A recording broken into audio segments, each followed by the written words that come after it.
Muy buenas tardes, queridos amigos. Nuevamente quiero agradecerles el que una vez más nos hayan permitido entrar en sus hogares. Creo que fue un miembro de la comunidad jesuita que dijo en una oportunidad que entrégueme un niño hasta los 6 años y le devolveré un hombre. Muchos piensan que esa frase quizás sea una forma o una mecánica de adoctrinamiento.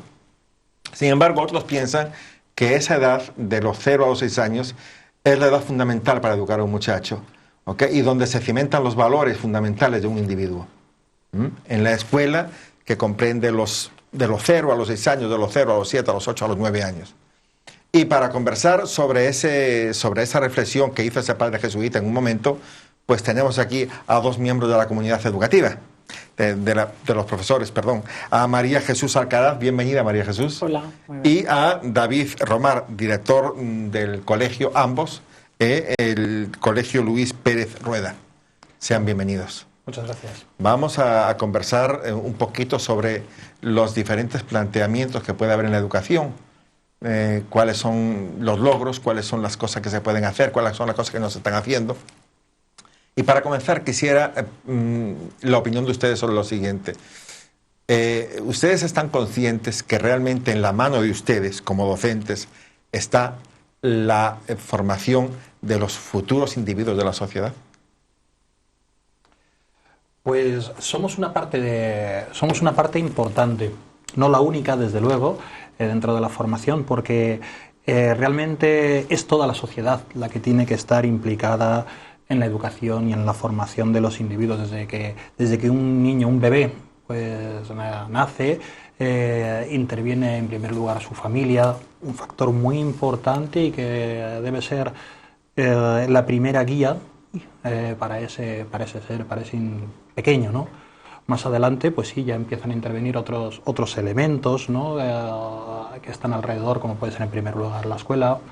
Más adelante pues serán los institutos, todas esas labores que desempeñan los profesionales de educación, ya bien sea a través de la educación secundaria, formación profesional y otros planes para terminar ya con los puestos de trabajo o la universidad, que son las últimas etapas formativas. Pero claro, también es cierto que incluso a nivel profesional esa labor educativa debe continuar, porque ¿qué sería de cualquier técnico o de cualquier profesión si no se va formando incluso en edad adulta para continuar ejerciendo su profesión? Claro, pero compartirán ambos conmigo que cuando tú construyes un edificio, si los pilares de los que parte ese edificio están mal construidos, el edificio se viene abajo. Ante cualquier movimiento sísmico se viene abajo. Con los individuos pasa lo mismo. O sea, si tú en la primaria, en la etapa en la que ustedes imparten las clases, no consolidan a ese muchacho con valores, con principios, estamos haciendo un edificio con pilares de papel. ¿No creen eso? Sí, no tanto. A la margen de que se pueda seguir formando, por supuesto que es obligación de él como persona de la sociedad de formarse hasta que uno se muere prácticamente. Pero yo quiero hacer hincapié en esa parte tierna de la infancia. Sí, yo empezaría diciendo lo que has dicho antes sobre el padre jesuita que dijo, dame un niño y él lo devolveré hecho un hombre. No creo que sea un folio en blanco que tú puedas moldear a tu antojo, como tú has dicho, y construirlos desde cero, porque ellos ya traen su esencia, traen su potencial, su posibilidad de desarrollar. Pero sí que es verdad que nosotros la etapa que nos ha tocado tratar con ellos es una etapa esencial, eso no tiene discusión. Es una etapa donde un niño aprende a expresarse, a comunicarse, a emocionarse, a relacionarse. Valores. Valores, por supuesto. Y ahí es donde se va a establecer un equilibrio entre todos para luego poder tener, pues a lo mejor, no sé cómo decirlo, la estabilidad que necesita para poder resolver los problemas que le surgen en la vida. Futuro, sí. Exactamente. Una base, lo que tú has dicho, una base. Sí, que creo que es la fundamental. O sea, a mi juicio creo que es la base fundamental. O sea, sí. la educación de la edad hasta los, yo diría hasta, si me apura mucho, hasta los 10 años, ¿no? Es donde tú realmente consolidas. Después el muchacho adquiere conocimiento. ¿Ok? Hombre, nunca deja de adquirir valores. Nunca deja de adquirir valores. Pero esos valores, tú puedes tener un árbol y al pino, si tú en los primeros meses o años de vida lo inclinas y lo atas con una cuerda para que el pino no Sí. esté torcido. Sí. ¿Ok? Sin embargo, Sí. tú lo pones derecho y trata de doblarlo cuando tenga 3 años. No puedes doblarlo. Pero imagínate la ¿Ok? responsabilidad que tenemos. A eso te digo. Entonces, a eso te comento, María Jesús. La profesión de ustedes tiene que ser una profesión vocacional, pero vocacional de verdad, ¿verdad? ¿Existe esa vocación en los docentes? ¿O Hay de O todo. sí, Yo no. creo que hay opiniones de todo tipo. Hay quien se inclina más por la vocación, hay quien se inclina más por la profesionalidad. Pero yo, por ejemplo, soy una persona que sí que creo que tengo esa vocación y que creo que la tengo que cultivar día a día, porque si no tienes la vocación, la paciencia es una cosa que a veces no te sobra. Sí, no, por supuesto. Y- Y con esos y exactamente. monstruitos pequeños a veces. Pero también creo que es muy necesaria, porque esta es la responsabilidad que tenemos con esos niños, que si no tiene vocación, no sé, lo veo un poco como una base también que necesitamos nosotros para poder darle a ellos Darle a de la ellos, mejor manera las herramientas que necesitan. No puedo irme a mi casa después de echar una mañana de 5 horas y pensar, bueno, lo de mañana lo tengo organizado, punto. Ese es mi trabajo, yo voy a enseñar mi asignatura en concreto, que a lo mejor es el idioma, ¿no? El inglés. Yo no me dedico a enseñar el inglés y me voy a mi casa. El inglés es una excusa para ayudarle a desarrollar todo lo que se pueda. Exactamente. Si no, ¿yo qué hago con un crío que no se le dé bien el inglés en el aula? ¿No puedo desarrollar más nada con él? ¿No puedo ayudarle en más nada? Pues claro que sí. ¿Compartes con eso? ¿Compartes, David? Comparto que la vocación es algo muy, muy importante y muchos profesionales de la educación pues tienen o han sentido esa vocación. Pero sin embargo pienso que no es lo único y puede haber otros que no tengan esa vocación. Pero sin embargo sí sean unos grandes profesionales. Porque yo también abocaría por una segunda opción de aquellas personas que no han sentido esa vocación, pero sí han sentido la profesionalidad como un reto, como una meta, y de hecho han hecho o están haciendo de hecho pues una dedicación ejemplar, que ha paliado esa vocación que has hablado hace un momento, porque realmente maestro tiene que los maestros tienen que ser vocacionales. Bueno, pues sí, ¿por qué no? Pero también podríamos hablar de vocación en los médicos, en los policías. Absolutamente. Y por qué no en los jardineros, ¿no? Absolutamente. Sí, evidentemente. sí. Pero sin embargo, ¿por qué no hablamos de la profesionalidad del jardinero o del médico? Bueno, yo no sabría, puesto a darle un término, Ajá. yo no te elegiría a lo mejor entre profesionalidad o vocación. Simplemente lo describiría como la sensación que yo tengo cuando estoy trabajando, de que yo me siento responsable y quiero hacerlo mejor. Claro, yo te comento lo de la vocación, María Jesús y David, por una razón muy sencilla, porque de repente hay diversas profesiones en las cuales tú haces tu trabajo y lo haces bien. Pero cuando estás hablando de formar a seres humanos, se requiere algo más que la calidad. Se requiere algo más que la calidad, porque estás moldeando, construyendo algo que los daños son irreparables si se crea. Entonces, se requiere lo que tú decías. Yo no termino de dar la clase de inglés a mi muchacho y me voy para la casa y siento que he terminado. No, sino que yo terminas. continúo.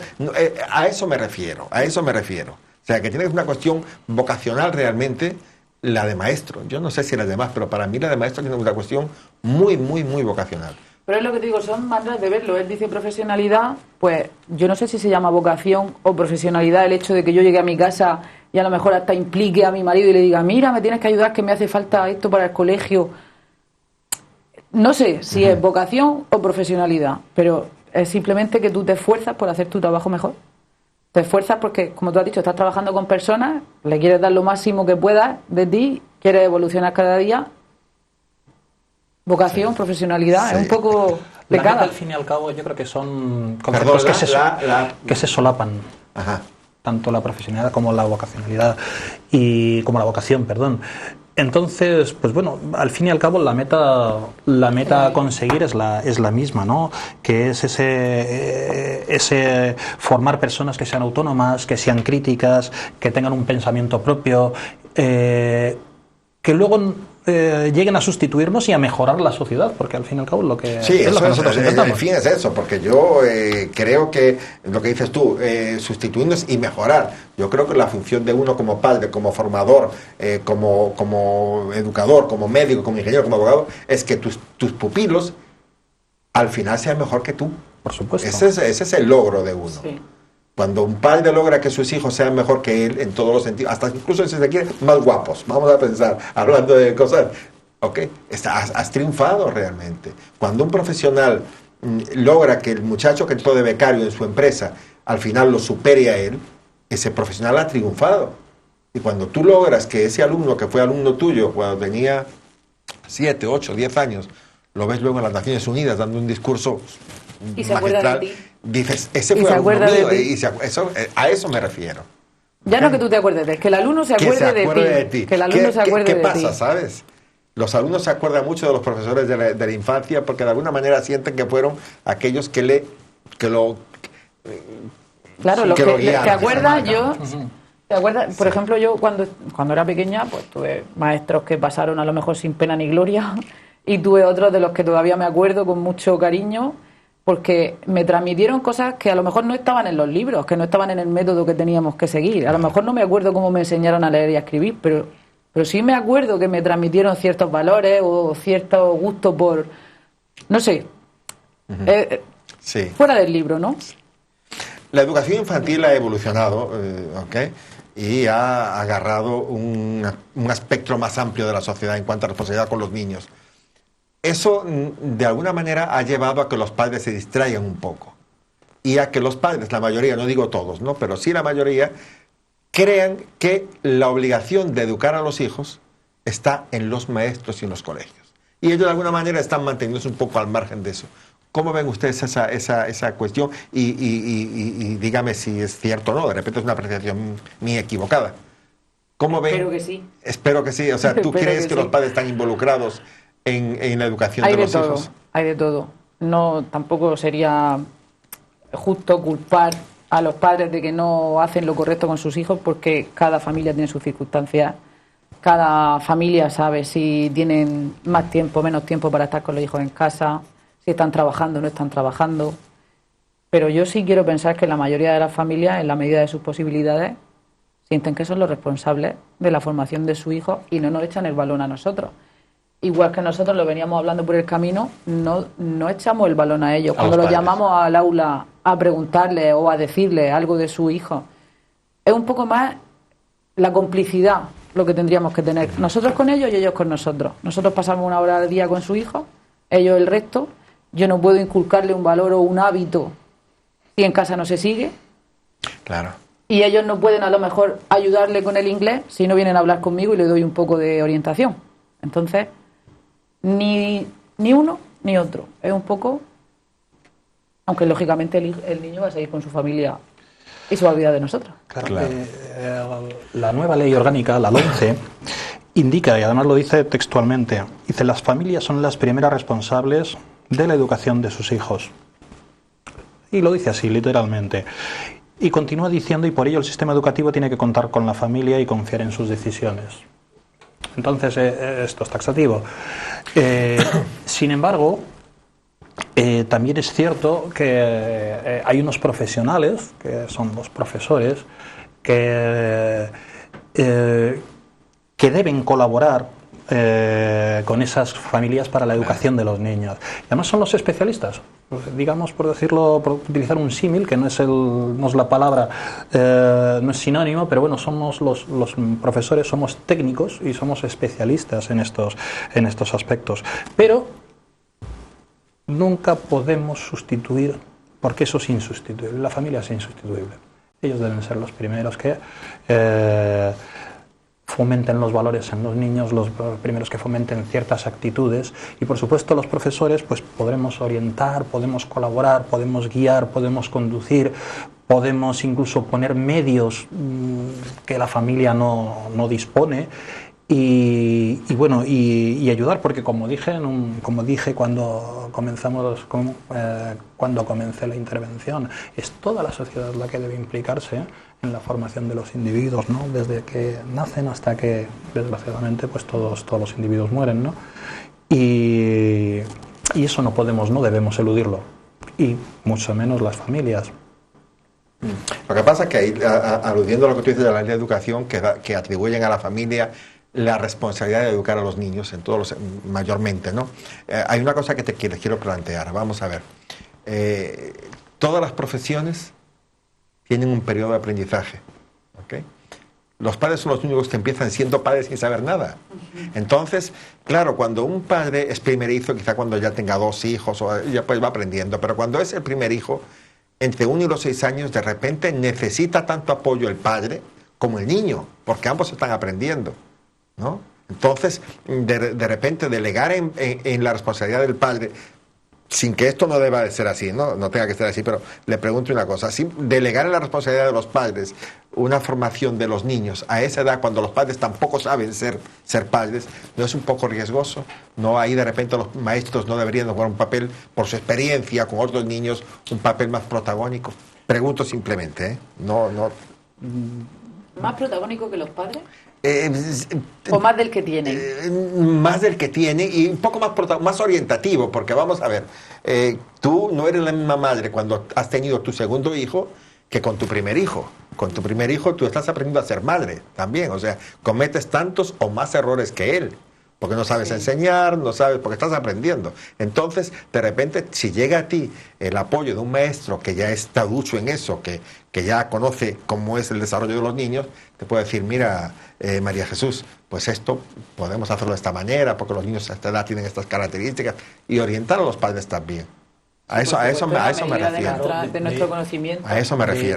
De hecho, por eso dentro del profesor está la figura, además todos los padres lo saben, el profesor tutor, y además lleva ese nombre, profesor tutor, que es algo más que un mero transmisor de conocimientos. Es una persona que está ahí pues para orientar, que sirve de guía, y que realmente cuando hay un conflicto, y no necesariamente tiene que ser un conflicto de dificultades de conocimientos, el padre pues recurre a esa persona, recurre a ese profesor tutor, que es, al fin y al cabo, actúa más como orientador, como orientador, claro. Exactamente. Y esa labor y esa tarea pues sí se hace, y sí se hace desde los colegios, incluso desde las guarderías, en la etapa de 0 a 3 años. Quiero entrar ahora ya en lo que es la parte de la calidad de la educación, ¿no? ¿Okay? Vamos a ver.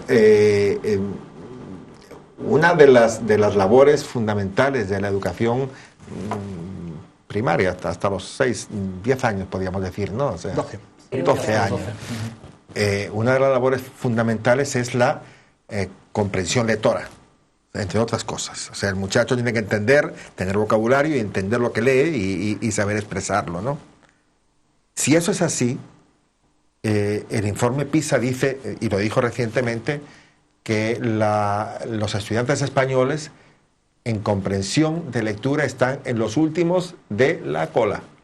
Entonces yo pregunto, si el sistema educativo de la primaria funciona y el de secundaria funciona, ¿en qué parte del camino el muchacho se pierde? Porque no puede ser que, siendo eficiente el sistema y siendo eficiente el sistema siguiente, el muchacho no pueda comprender lo que lea, no puede entender ni puede expresarse. ¿A qué creen ustedes que se debe eso? Y eso ya tiene que ver con lo que quiero tocar, que es la parte de la calidad de la educación. ¿Dónde creen ustedes que está la falla? Si es que hay falla, de repente, como le digo, de repente no es así. Bueno, el informe PISA es un informe a nivel internacional que no está, cuyos datos deben de, por supuesto, tomarse, reconocerse, pero claro, el informe PISA está hecho con alumnos que no son de educación primaria, son alumnos mayores. Claro, pero pero el conocimiento, supuestamente la comprensión lectora, tiene que venir hasta Tú eso Sobre lo los 6 adquieres, años. exactamente. Entonces, si el informe PISA se hace sobre muchos alumnos mayores y tienen esa falla, les pregunto, ¿dónde comienza la falla? ¿Y dónde se pierde ese conocimiento que supuestamente tenía? Continúa el hilo de lo que estaba comentando. Compara países, por ejemplo, en comprensión lectora, que son un poco incomparables, ¿no? Porque desde China a Hong Kong, que evidentemente pues tiene unos caracteres ilegibles, hasta pasando por Estados Unidos, España, otros países de la Comunidad Europea, y hace comparaciones que hay que coger un poco entre comillas, ¿no? Porque, por ejemplo, los países que más con notas más elevadas, pues son Japón, Singapur, Finlandia, pero no de los más destacados. Más destacados, Japón, muy bien. Hong Kong, o sea, países asiáticos. Y incluso Singapur, que tampoco son países del primer mundo. Sin embargo, los países europeos están todos, y de la órbita de España, entendemos, puede ser un Italia, puede ser un Inglaterra, España. Hay una diferencia de 10 puntos. España está a la cola, y no quiero tocar este tema porque este tema no es el tema que nos trajo aquí, ¿no? Porque ya tocaríamos el tema del costo de la educación y todo eso, pero no es el tema que no nos... Pero sienten que hay una falla ahí en el sistema de comprensión lectora o de repente es una cuestión mía, o no lo hay. No, vamos a ver. Hay una diferencia entre la media que saca el informe PISA, y eso sí es la realidad, de 10 puntos con la media de España. Eso sí que es cierto. La ley orgánica para la mejora de la calidad de la enseñanza ha utilizado los datos de ese informe PISA para intentar paliar y, por supuesto, mejorar los resultados en comprensión lectora. Es algo que sí se detecta en los colegios, que se ha estado trabajando, pero yo no quiero entender que se haya estado actuando y los profesores hayan estado actuando con errores. Yo creo que han estado haciendo su labor de forma correcta. ¿Que todo es mejorable? Sí. De hecho, esta ley, la LOMCE, y su desarrollo curricular, que es muy reciente, el currículo se publicó el mes pasado, incluye una serie de asignaturas y una serie de contenidos y una serie de referentes para la mejora. De hecho, entre los 6 y los 9 años, una de las preocupaciones, y de hecho hay una asignatura nueva que es comprensión lectora, con la idea de mejorar esa calidad que has comentado tú hace un momento. Y de hecho el currículo habla de que uno de los objetivos o una de las mejoras con respecto al sistema educativo, a la ley orgánica anterior, era la preocupación por esa mejora de la comprensión lectora, y por eso se ha creado esa asignatura y por eso está ahí en primero, segundo y en tercero educación primaria. Vamos a hacer un pequeño corte comercial, queridos amigos, y regresamos en unos minutos.